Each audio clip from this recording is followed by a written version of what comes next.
현실주의란 무엇일까요? 한 줄로 요약하면 말 그대로 현실적 관점에서 국제사회를 바라보는 이론입니다. 그러면 현실적 관점이란 무엇이고 이들이 주장하는 내용은 어떤 게 있을까요?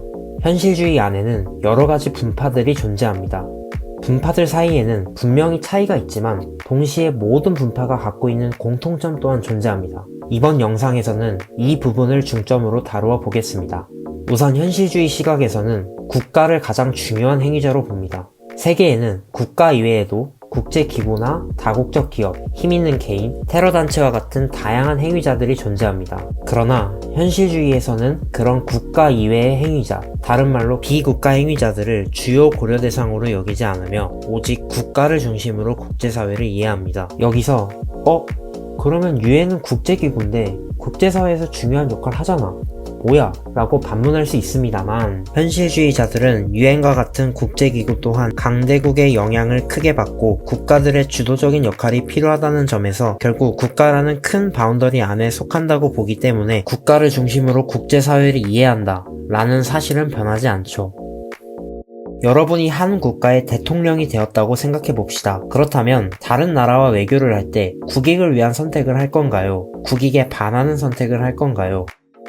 수십 년간 이해할 수 없는 선택을 한 사례들을 많이 봐오긴 했지만 상식적으로 당연히 국익을 위한 선택을 해야겠죠. 이처럼 현실주의자들은 다음과 같이 생각합니다. 모든 국가들은 이성을 갖고 있고 이들이 각자의 주권을 갖고 있는 상황에서 각 나라가 의사를 결정 내릴 때 당연히 국익을 위한 선택을 할 것이라고 말이죠. 이러한 이유로 그들은 국가가 합리적이고 이기적인 행위자라고 정의 내리고 있습니다. 국제사회는 무정부 상태이기 때문에 현실주의자들은 이러한 상황에서 국가의 생존이 보장되기 어렵다고 생각합니다. 왜냐하면 국제사회에는 국가들의 행동을 막을 수 있는 세계정부 같은 국가 위의 권위체가 없기 때문에 그들의 입장에서 국제사회란 무법지대, 동물의 왕국과 같은 것입니다. 간단히 말해서 모든 국가들은 생존에 대한 두려움을 갖고 있다는 것이 그들의 주장입니다. 이러한 국제사회 속에서 당연히 국가들은 살아남기 위한 행동, 즉 생존이 최우선적 목표가 되는 것이죠. 현실주의자들은 생존, 다른 말로 국가의 안보를 위해서 국가들이 이성적인 판단을 통해 힘과 권력을 추구하게 된다고 생각합니다. 따라서 현실주의자들은 하위 정치보단 상위 정치를 더 중요시하게 여기는데요. 이때 상위 정치란 안보나 군사적인 것과 관련된 정치를, 하위 정치는 안보, 군사적 요인 이외의 것들, 가령 경제, 환경, 인권, 에너지, 문화 등과 관련된 정치를 의미합니다. 국가 간의 갈등, 전쟁은 왜 발생할까요? 대학교 팀플 상황을 예시로 들어봅시다. 물론 모두가 힘을 합쳐 해피엔딩을 맞이하는 팀플도 있지만 그렇지 않은 경우도 참 많죠. 이를테면 버스 타는 팀원이라든지 이 내가 2배는 더 열심히 팀플했는데 버스 탄 놈의 성적이 나보다 더 좋은 상황이 펼쳐졌네요. 아주 미치죠. 다음에 그 친구와 또 팀플을 할 일 죽어도 없을 거고요. 국제사회 돌아가는 것도 똑같습니다.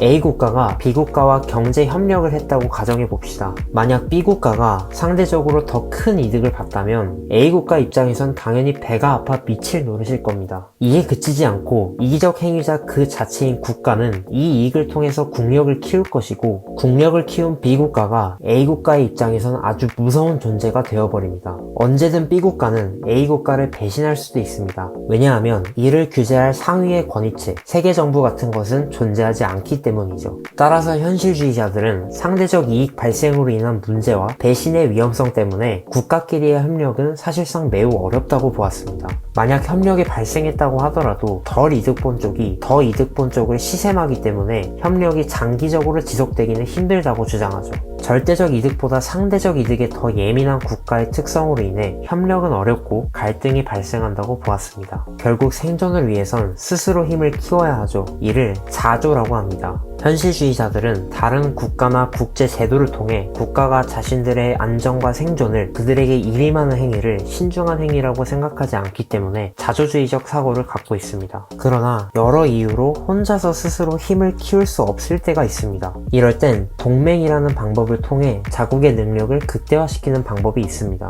동맹도 다른 나라와의 협력인데 자조에 위배되는 거 아닌가? 라고 생각하실 수 있지만 동맹과 자조는 본질적으로 다른 개념이고, 동맹은 그저 자조를 달성하기 위한 도구로 생각하여 자조의 원칙을 보완하고 강화하려는 성격이 강합니다. 즉, 누구의 범주에 속한다기보단 상호 보완적 관계라고 이해하는 것이 더 적절합니다. 동맹은 힘이 약한 나라에게 단기간에 힘을 극대화시킬 수 있는 매우 유용한 전략 중 하나입니다. 그런데 여기서 한 가지 의문점이 드는 것이, 현실주의는 오직 자신들의 힘을 극대화시키는 것에만 집중하는데 대체 어떻게 갈등을 줄이고 평화를 이뤄낼 수 있냐는 것입니다. 이는 학파마다, 학자마다 주장하는 것이 다르긴 하지만 이와 관련된 이론 중 하나로 세력 균형이 있습니다. 세력 균형이란 국가 간 권력이 거의 동등하게 배분된 상태로 힘의 균형이 이루어지면 어느 한쪽이 우월한 지위를 갖고 있는 것이 아니기 때문에 어느 쪽도 쉽게 다른 나라를 침략할 수 없어 전쟁을 억제하고 평화 상태를 유지할 수 있다는 논리입니다. 우리가 보통 평화 상태를 떠올릴 때 당연히 무기는 존재하지 않는 상태 아닌가? 라고 생각할 수 있으나, 현실주의자들은 전쟁이 없는 상태 이꼴 평화 상태라고 인식하고, 전쟁이 없는 상태를 만들기 위해서는 오히려 힘이 필요하기 때문에 우리가 기존에 생각하고 있던 평화와는 사뭇 다른 느낌으로 받아들여질 수도 있습니다. 현실주의에는 가장 큰 문제점이 있습니다. 현실주의에 따르면 각국은 생존을 위해서, 평화를 위해서 군비 증강을 할 텐데, 여기서 문제는 우리나라의 군비 증강이 다른 나라에게 위협이 될 수 있다는 것입니다. 가령 A 국가가 자국의 힘을 키우기 위해 무기를 구입했다고 칩시다. 그럼 옆에 있는 B 국가는 A 국가의 힘이 전보다 더 세졌으니 당연히 두려울 수밖에 없습니다. 따라서 B 국가도 자국의 힘을 키우기 위해 노력하고, 이걸 본 A 국가가 또 힘을 키우고 B 국가가 또 힘을 키우면서 오히려 서로에게 안보 불안만 가중시키며 심각한 경우엔 전쟁으로까지 치닫을 수 있습니다. 군비 증강이 정말로 방어의 목적이었다 하더라도 이는 언제든지 공격용 무기로 전환될 가능성이 있기에 다른 나라에겐 이유불문 큰 위협으로 다가올 것입니다. 방어 목적으로 시행한 우리나라의 킬체인을 북한에선 위험 요소로 느끼는 것처럼 말이죠. 정리하자면 어떤 국가가 스스로를 지키기 위해 시행했던 군비 증강이 타국의 불안을 증폭시켜 결국 다른 나라 또한 군비 증강을 시행하고, 이런 현상의 연쇄적 발생으로 끝없는 군비 경쟁으로 치닫으며 오히려 더 큰 안보 불안을 불러오는 결과를 초래할 수 있다는 것입니다. 이것을 안보 딜레마 현상이라고 합니다. 현실주의의 특징에 대해서 간략하게 정리해 보겠습니다. 3개의 S로 정리할 수 있는데요. 스태티즘, 서바이벌, 셀프헬프. 가장 중요한 행위자는 국가이며 생존이 주된 목표이고, 이를 위해 스스로 노력해야 한다는 것이 현실주의의 시각입니다. 현실주의를 기억할 때 다음과 같은 키워드를 중심으로 기억하시면 현실주의 시각을 이해하는 데 큰 도움이 될 것입니다. 이외에도 이번 영상에서 동맹, 세력 균형, 안보 딜레마에 대한 개념에 대해 다루어 보았습니다. 현실주의는 현실을 중시하는 사고이자 행동 양식입니다. 다소 비관적으로 보일 수 있으나 이 이론 또한 국제사회를 설득력 있게 설명하는 이론 중 하나입니다. 현실주의는 여러 가지 분파로 나뉘는데 이에 대해서는 다음 영상에서 자세히 살펴보도록 하겠습니다. 오늘 영상이 유익하셨다면 구독과 좋아요 부탁드리겠습니다. 감사합니다.